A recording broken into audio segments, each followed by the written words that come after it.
To change YouTube video quality, first of all, you have to open YouTube application.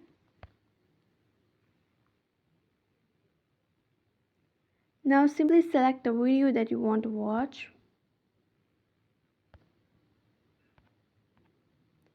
Now simply tap on video and tap on the top right corner of the screen.